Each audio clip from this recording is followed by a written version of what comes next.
COVID-19 infections keep rising, but Russia has put on an impressive display of its military prowess.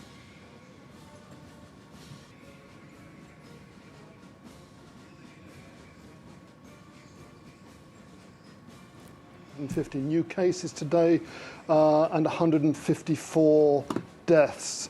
The new cases figures are slightly lower than yesterday, but about one death higher than yesterday.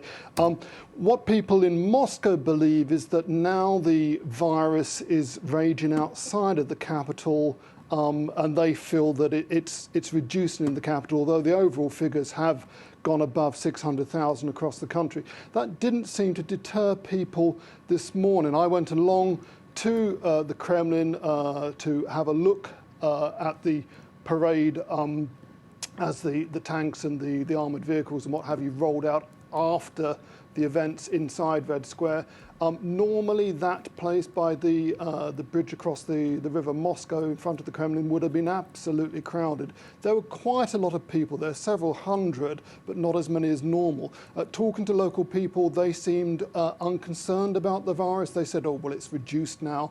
And when I spoke to them about whether they would go and vote in the constitutional referendum, which is coming up next week, most of them said they would, and they would vote for those amendments to the constitution, which we'll come to in a moment, I understand.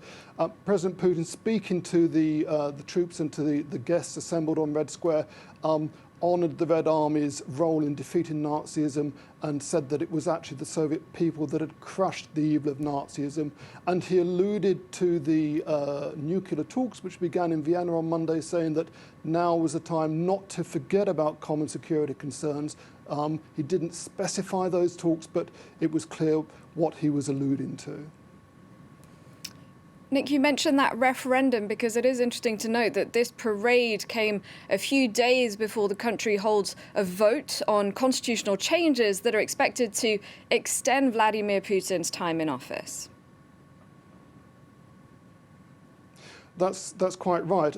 In fact, the original parade due May the 9th, which is Victory Day in Russia, had been postponed. Today's parade marks the 75th anniversary since the first post-war victory parade was held. It was called the Parade of Victors. It consisted of men who had fought the Nazis on the fronts, tossing Nazi flags onto the ground in Red Square.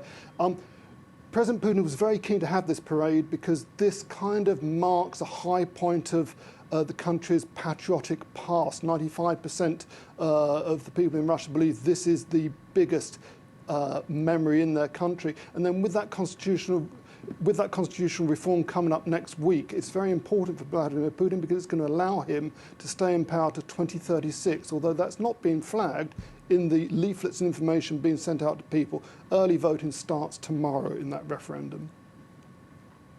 All right, thank you very much indeed, Nick. We'll no doubt be crossing to you tomorrow.